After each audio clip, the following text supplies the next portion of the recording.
Emergency নাকি তত্ত্বাবধায়ক সরকার, নাকি হাসিনার নির্বাসিত সরকার এবং গৃহযুদ্ধ, এই সব কয়টি সম্ভাবনা নিয়ে জোর আলোচনা চলছে বাংলাদেশে এবং বাংলাদেশের কথা যারা ভাবেন তাদের মধ্যে।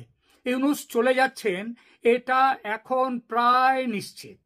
প্রায় কথাটি এই জন্য বললাম, রাজনীতিতে নিশ্চয়তা বলে কোনো শেষ কথা হয় না।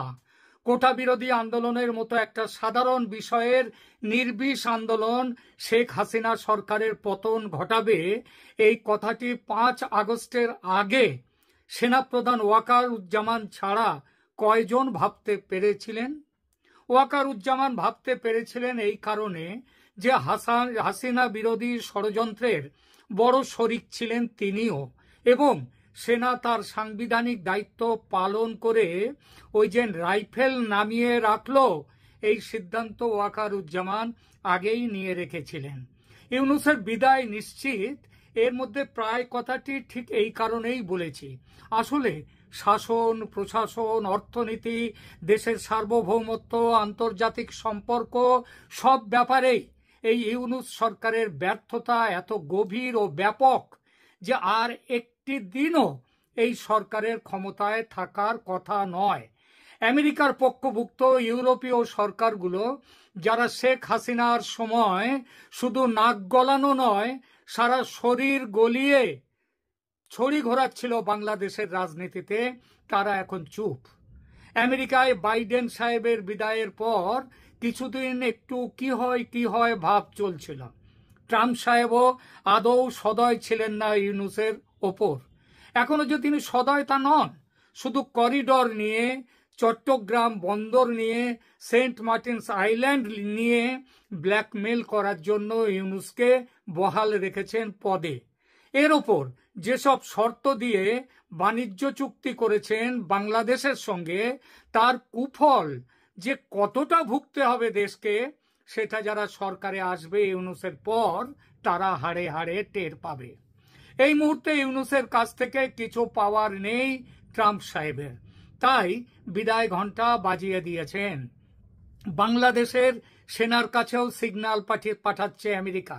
এই যে এনসিপি নেতাদের মাথা থেকে সুরক্ষার ছাতা সরিয়ে নেয়ার নির্দেশ আমেরিকা পাঠালো ওয়াকারুজ্জামানের কাছে, সেটাও কিন্তু একটা বড় সংকেত যে ইউনূস তুমি যাও। আধিকারিক পুষ্টি পায়নি বটে, এবং এসব ব্যাপারে আধিকারিক পুষ্টি হয়ও না, তবু খবর পেয়েছি ইউনূসের বিকল্প মন্ত্রিসভা গঠনের জন্য প্রয়োজনীয় ব্যবস্থা নিতে নির্দেশ পেয়ে গেছেন ওয়াকার সাহেব। বলা বাহুল্য, নির্দেশ এসেছে ওয়াশিংটনের হোয়াইট হাউস থেকে। যদিও এই প্রস্তাবে কিন্তু প্রাথমিক সায় আছে ভারতেরও। অনেকেই মনে করছেন হয়তো যে ভারত আমেরিকার সম্পর্ক এখন ভালো নয়, নানা বিষয়ে খটাখটি চলছে, এটা মিথ্যে নয়, কিন্তু তাই বলে সম্পর্ক ভাঙেনি বা কাটেনি, এমনকি একটু আঁচড় পর্যন্ত লাগেনি বলে দিলাম। আসলে ট্রাম্পের চাপের কাছে যখন পৃথিবীর একের পর এক দেশ সারেন্ডার করছে, ভারত তখন সারেন্ডার করেনি, তাই দর কষাকষি চলছে কেবল। ভারত আমেরিকার সম্পর্ক আগামী কয়েক মাসের মধ্যে কোন উচ্চতায় পৌঁছয় একবার দেখে নেবেন, কারণ ভারতের যত না দরকার তার থেকে অনেক বেশি দরকার আমেরিকার ভারতকে। বাংলাদেশ নিয়ে ট্রাম্পের ভাবনায় এখন আর ইউনূস নেই, সে জায়গায় এসেছে বিকল্প সরকার, যে সরকার এসে একটি ফ্রি অ্যান্ড ফেয়ার ইলেকশন করবে, যে ইলেকশনে অংশ নেবে আওয়ামী লীগও। ভারত সরকারের কাছে বিভিন্ন গোয়েন্দা সূত্রে রিপোর্ট এসেছে যে সুষ্ঠু নির্বাচন হলে, রিগিং না হলে আওয়ামী লীগের জয় সুনিশ্চিত। কারণ ইউনূসের কুশাসন, ক্রেডিবল পলিটিক্যাল একটা পার্টি হিসেবে বিএনপির দ্বিচারিতা ও ব্যর্থতা, জামাতের জঙ্গি মোল্লাতন্ত্র ও পাকিস্তানতন্ত্র প্রতিষ্ঠার চেষ্টা, দেশ থেকে ৭১কে মুছে ফেলার অপচেষ্টা, এই সব কিছু মিলে নতুন করে একাত্তরের চেতনার পক্ষে দাঁড়াতে শুরু করেছে দেশের ব্যাপক সংখ্যক মানুষ। আর এর প্রত্যক্ষ ফল তো দেখাই যাচ্ছে। আওয়ামী লীগের পুনর্জন্ম হয়েছে, ভয় কাটিয়ে মানুষ হাজারে হাজারে নামছে রাজপথে। শুধু তো আওয়ামী লীগ নয়, দেশের ছাত্র সমাজ মিছিল করছে, সেই মিছিলে স্লোগান দিচ্ছে, ইউনূসের দুই গালে জুতো মারো তালে তালে। ভাবা যায়? অথচ এই ছাত্ররা মাত্র একটি বছর আগে হাসিনা হটাও আন্দোলনে সামিল ছিল। বলতে খারাপ লাগে, তবে এটাই সত্যি যে বাংলাদেশের সবচেয়ে ঘৃণিত মানুষটির নাম বর্তমানে সম্ভবত doctor Mohammad Yunus, the Nobel laureate. সুতরাং তাকে চলে যেতে হবে। কিন্তু আসন তো খালি থাকে না, থাকবে না। সরকারে বসতে হবে কাউকে না কাউকে। কে বসবে বা বসতে পারে, কে নিতে পারে দেশের দায়িত্ব? এই প্রসঙ্গে অনেক বিশ্লেষক বলছেন কেয়ারটেকার গভর্নমেন্ট প্রতিষ্ঠার কথা, যারা 3 মাসের মধ্যে দেশে নির্বাচন করাবেন ও নির্বাচিত সরকারের হাতে ক্ষমতা তুলে দিয়ে বিদায় নেবেন। কিন্তু তারাও যদি হয় ইউনূসেরই এক পথের পথিক, তারাও যদি এটা সেটা কারণ দেখিয়ে যুদ্ধফুদ্ধ কিছু একটা বাঁধিয়ে যদি সময় কিল করেন, টাইম কিল করতে থাকেন, তাহলে কে হবে, কি হবে? কেউ বলছেন দেশে প্রেসিডেন্সিয়াল রুল বা রাষ্ট্রপতির শাসন জারি করে রাষ্ট্রপতি নিজেও সরকার চালাতে পারেন না। স্যার, পারেন না, সেটা হয় না। যদি সংবিধানকে মানতে হয় তাহলে সেটা হবে না। আপনারা বলতে পারেন ইউনূস সরকার কি রয়েছে সংবিধান মেনে? না, মেনে নেই। আর সেজন্যই তো তার বিরোধিতা আরো বেশি করে হচ্ছে এবং ভবিষ্যতে এর জন্য জবাবদিহি করতে হবে। বাংলাদেশের সংবিধানে রাষ্ট্রপতির শাসন, তার থেকে বড় কথা কি জানেন? রাষ্ট্রপতির শাসন জারি করার কোনো ব্যবস্থাই নেই, কোনো ব্যবস্থাই নেই বাংলাদেশের সংবিধানে। ভারতের বিভিন্ন রাজ্যে রাষ্ট্রপতির শাসন হতে পারে, কিন্তু কেন্দ্রে কখনো রাষ্ট্রপতির শাসন ভারতেও হতে পারে না। এটা একই অবস্থা বাংলাদেশেও। তৃতীয় যে সরকার গঠনের সম্ভাবনা, সেটি হলো ন্যাশনাল ইমার্জেন্সি ঘোষণা করে দেশ চালানো, সরকার চালানো।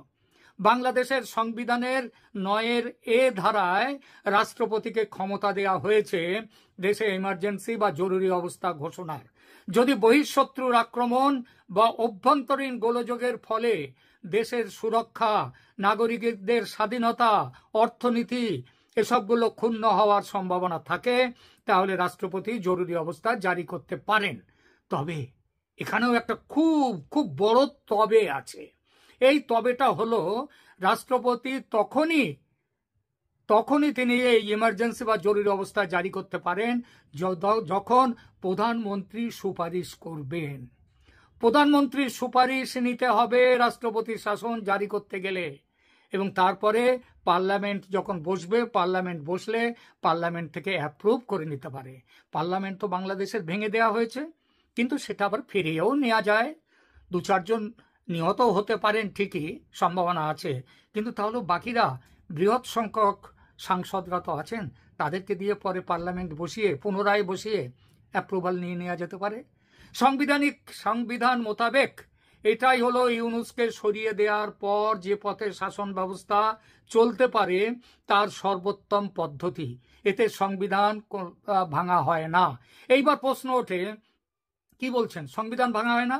সংবিধান তো ভাঙা হয়ে গেছে, প্রধানমন্ত্রী তো নেই, তাহলে রাষ্ট্রপতিকে কে সুপারিশ করবে জরুরি অবস্থা জারির জন্য? এই সুপারিশ ছাড়া যদি জরুরি অবস্থা জারি করেন তিনি, সেটা হলে তিনি তো নতুন করে সংবিধান অবমাননা করবেন, তাই না? তাহলে কি হবে?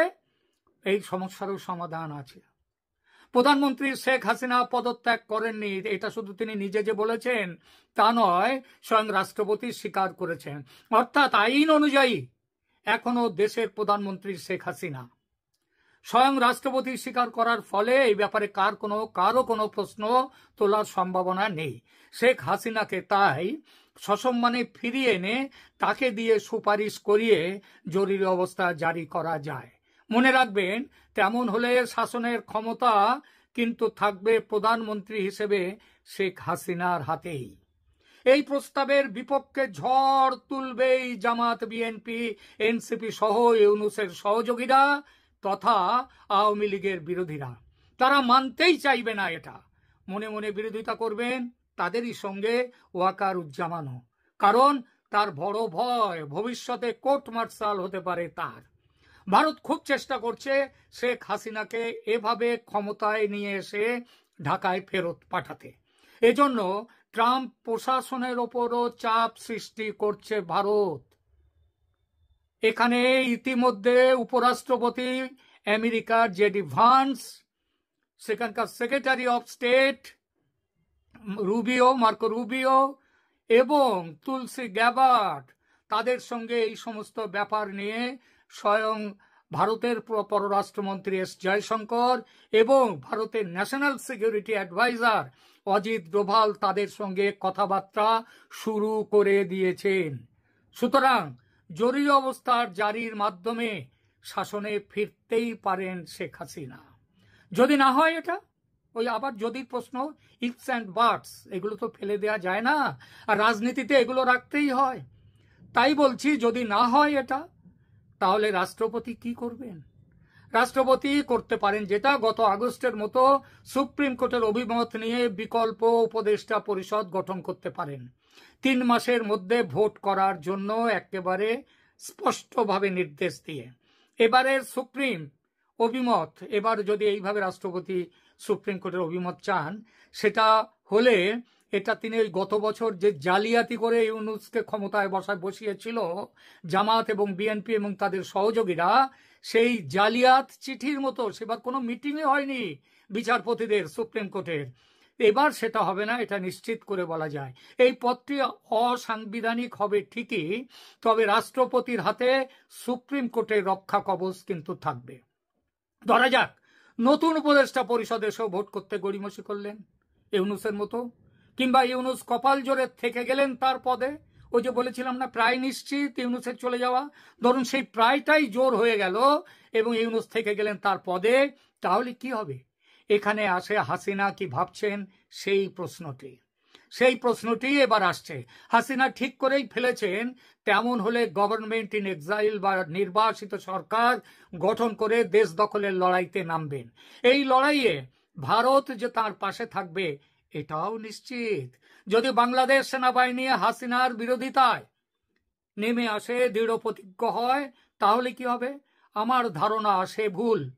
ওয়াকারের সেনা করবে না।